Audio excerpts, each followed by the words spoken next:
Hello everyone, my name is Yashleen. Today we'll be studying the chapter We Are Not Afraid to Die If We Can All Be Together. 200 years after Captain James Cook took his first world voyage, a 37-year-old businessman set on a sail of 3-year-long voyage with his wife Mary, his son Jonathan and his daughter Suzanne on his boat named Waywalker. 200 years के बाद जो narrator है वो अपनी family के साथ अपनी boat wave walker पे एक 3 ईयर लॉन्ग वॉयज के लिए निकलते हैं। अब उनकी जो बोट है वेव वॉकर वो 23 मीटर लॉन्ग है और 30 टन है। इस बोट को उन्होंने सबसे टफेस्ट वेदर्स के अंदर टेस्ट किया हुआ है और उसे फिट बनाया ताकि वो सदर्न इंडियन ओशन को फेस कर सके।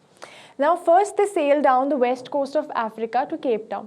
जो उनका पहला पार्ट है जर्नी का उसमें वो पहले केप टाउन जाते हैं और ये पहला पार्ट जो उनकी जर्नी का था बहुत ही ज़्यादा प्लेजेंट था, बहुत अच्छा था। तो केप टाउन से निकलने के बाद वो कहाँ जाते हैं? ईस्ट की तरफ to face the southern Indian Ocean which is the world's roughest seas. वहाँ जाने से पहले वो अपने साथ 2 क्रूमैन लेते हैं जिनका नेम है American Larry Vigil and Swiss Herb Seigler. अब वहाँ पे वो लोग अपने साथ क्रूमैन लेते हैं ताकि वो उन्हें हेल्प कर सके to face the world's roughest sea. जब वो वहाँ से निकलते हैं तो उनको बहुत ज़्यादा स्ट्रॉन्ग विंड्स फेस करने को मिलती है। वेव्स का साइज़ बहुत बड़ा था। इनफैक्ट वो शॉक थे कि उन्होंने आज तक इतनी ज़्यादा टेरिफिक वेव्स देखी हैं, लेकिन ये वेव्स जो थी इनका साइज़ बहुत ज़्यादा था और वो बहुत ज़्यादा डेंजरस भी लग रही थी देखने को। बट जो उनका पहला पार्ट था जर्नी का वो बहुत अच्छा था, बहुत प्लेजेंट था। उनकी हॉलीडे बहुत अच्छी जा रही थी। ऑन 25 दिसंबर उन्होंने क्रिसमस भी सेलिब्रेट किया क्रिसमस ट्री के साथ और हर जगह सिर्फ सेलिब्रेशंस थी, कोई इंजरीज नहीं हुई, कोई ट्रेजेडी नहीं थी वहाँ पे, सब कुछ बहुत अच्छा जा रहा था। आफ्टर दैट ऑन 2 जनवरी जब वो अपनी जो जर्नी है वो स्टार्ट करते हैं तो उसके फर्स्ट पार्ट में जो 2 जनवरी वाले दिन जैसे वो देखते हैं कि जैसे जैसे उनकी शिप जा रही है उन्हें ऐसे लगता है कि सी भी वैसे वैसे उनकी तरफ आ रहा है उस शिप को इंगल्फ करने के लिए। जो वेव्स का साइज़ था वो भी बहुत ज़्यादा था और वो बहुत ज़्यादा डेंजरस भी लग रहे थे। एंड जैसे वो देख रहे थे वेव्स का साइज़ देख के और वेदर कंडीशंस को चेंज होता देख वो क्या एफर्ट्स करते हैं, वो सबको अपनी जो बोट की स्पीड है उसे स्लो कर देते हैं, सब कुछ डबल लैश कर देते हैं और जो लाइफलाइन जैकेट्स है वो पहन लेते हैं, ऑयल स्किन्स पहन लेते हैं और वेट करते हैं कि वेदर जो है वो ठीक होए और वो अपनी स्पीड जो बोट की है उसे बढ़ाए और वो अपनी आगे की जर्नी कंटिन्यू कर सके। Now the first hint of disaster, सबसे टेरिफिक और सबसे ट्रैजिक डे जो उनकी लाइफ का था, जिस दिन अराउंड 6 PM एकदम से क्या होता है बहुत ज़्यादा वहाँ पे साइलेंस हो जाता है। जो विंड्स इतनी ज़्यादा थी वो रुक जाती है वहाँ पे और वेव्स भी बहुत ज़्यादा शांत हो जाती हैं और ये बिल्कुल जैसे एक तूफ़ान के आने से पहले का जो शांति होती है ना वैसी वाली शांति थी। सब बहुत ज़्यादा डरे भी हुए थे कि इतना ज़्यादा साइलेंस एकदम से हो गया तो मे बी कोई स्टॉर्म आने वाला हो। तो एकदम से वो क्या देखते हैं कि जैसे उनकी शिप जा रही होती है सामने से एक बहुत बड़ा क्लाउड उन्हें दिखता है। ये ऐसा पॉइंट था जब उन्हें रियलाइज़ हुआ कि वो एक क्लाउड नहीं था, वो एक वेव थी। वो डबल साइज़ की वेव थी जो कि बिल्कुल उनके ऊपर थी, उनके हेड के। और जैसे जैसे वो जा रहे थे तो कुछ सेकंड्स में ही वो जो वेव थी वो उस शिप को इंगल्फ कर लेती है और हर जगह पानी ही पानी हो जाता है। पूरी शिप के ऊपर ग्रीन और वाइट वाटर्स हो जाते हैं। सब सामान जो शिप का था वो सारा फ्लोट करने लग जाता है। जो कैप्टन है वो एक डॉल की तरह रोल हो रहा होता था पूरी शिप के ऊपर। इनफैक्ट कैप्टन की बहुत ज़्यादा इंजरीज भी लगी। उसके जो लेफ्ट रिब थी उसमें क्रैक आ गए, उसके टीथ टूट गए, उसका पूरा जो मुंह था वो ब्लड से भर चुका था। अब ऐसी सिचुएशन को देख के उनको ऐसे लग रहा था कि ऐसी सिचुएशन में और शिप जब उनकी डूब रही है तो वो सरवाइव तो करने नहीं वाले, वो ऐसे स्टॉर्म में नहीं बचने वाले। उन सब ने अपनी जो डेथ है वो एक्सेप्ट कर ली थी, लेकिन एक रे ऑफ होप अभी भी थी वहाँ पे। वहाँ जैसे ही वेव ने उनको इंगल्फ किया और वहाँ पे पानी आ गया तो एक और वेव आई जिसने उस शिप को दोबारा से खड़ा कर दिया और वहाँ पे जो शिप थी वो फिर से फ्लोट करने लग गई। Now there was water everywhere. जो डेक्स थे वो टूट चुकी थी, जो शिप की फ्रेम थी जहाँ से वो होल्ड करते थे शिप को वो भी टूट चुकी थी। हर जगह पानी थी, जो डेब्रीज थे वो फ्लोट कर रहे थे और जो उनके क्रूमैन थे वो पूरी कोशिश कर रहे थे कि वो जितना भी पानी है उसे पंप करके बाहर निकाल सके ताकि शिप में से जो अंदर पानी आ चुका है वो बाहर निकल जाए और शिप दोबारा फ्लोट करे। इनफैक्ट जो चिल्ड्रन थे उनके भी बहुत ज़्यादा इंजरीज लगी थी। जो सुजैन थी उनके सर पे चोट लगी थी, जॉनथन की भी बहुत ज़्यादा इंजरी लगी थी। ठीक है, नाउ जैसे कि यहाँ पे आप देख सकते हैं जो शिप है वो सिंक कर रही है और हर जगह पानी ही पानी है, शिप पूरी तरह टूट चुकी है, उसकी बिल्कुल कंडीशन कितनी ज़्यादा ख़राब हो चुकी है।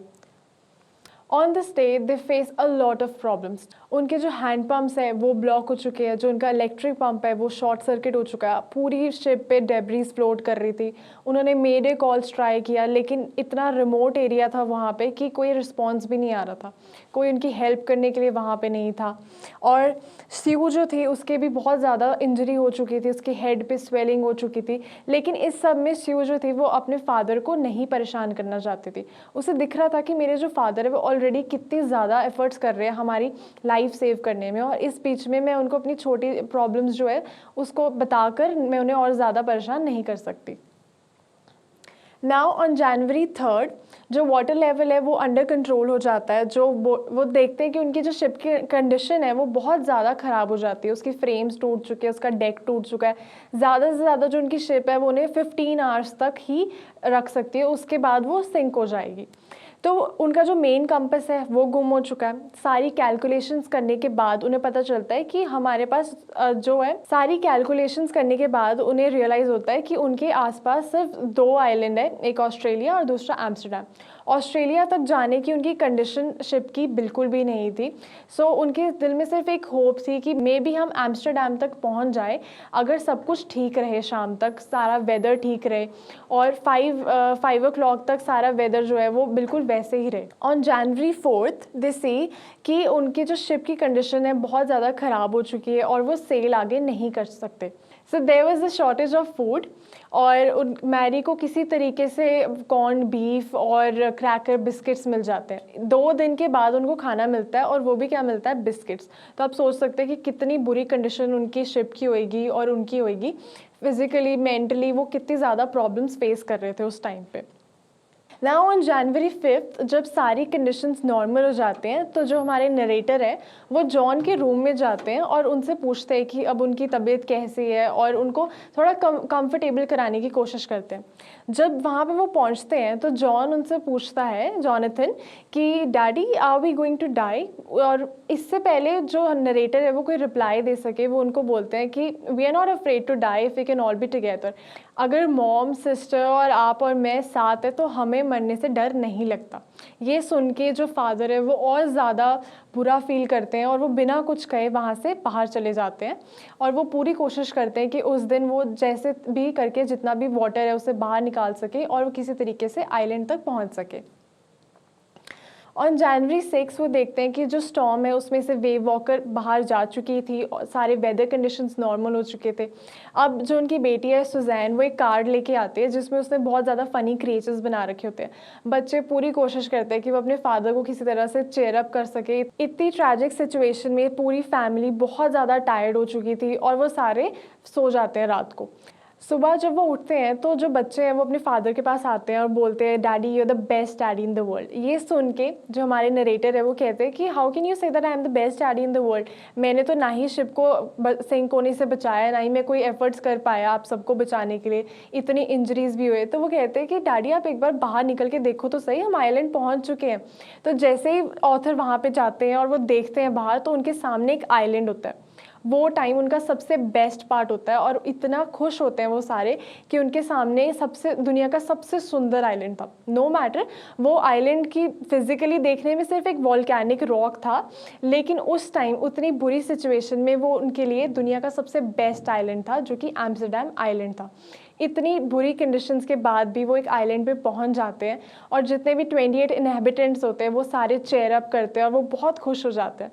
ये देख के उनका दोबारा से उनमें कॉन्फिडेंस आता है कि हाँ हम सर्वाइव कर चुके हैं और अब आगे भी हम अपनी जो जर्नी है उसे कंटिन्यू कर सकेंगे। आफ्टर दैट जो ऑथर है वो याद करते हैं कि जो क्रूमैन है उन्होंने कितने एफर्ट्स किए, वो बिल्कुल पागलों की तरह पानी बाहर निकाल रहे थे शिप से ताकि शिप बच सके। मैरी ने सारी रात बैठ के व्हील चलाया और जो बच्चे थे उन्होंने पूरा ट्राई किया कि वो अपने फादर को बिल्कुल अपसेट ना करे। इनफैक्ट उनकी इतनी ज़्यादा इंजरीज थी फिर भी उन्होंने अपने फादर को बिल्कुल भी बुरा फील नहीं करवाया और कि वो उनको बचा नहीं सके। बच्चों की ऑप्टिमिस्टिक थिंकिंग और पूरी फैमिली की और क्रूमैन के एफर्ट्स ने उनको हेल्प किया कि वो एक आइलैंड ढूंढ सके और सर्वाइव कर सके। So here we can see the island which is the Amsterdam Island. देखने में ये बिल्कुल एक वॉल्केनिक रॉक है, लेकिन उस टाइम ये सबसे सुंदर आइलैंड था उस फैमिली के लिए जिसने इतनी ज़्यादा बुरे कंडीशंस में वहाँ पे सर्वाइव किया और वहाँ तक वो पहुँचे। So this is how the story ends. I hope that you all understood the chapter. Till then, I'll see you in the next video. Bye.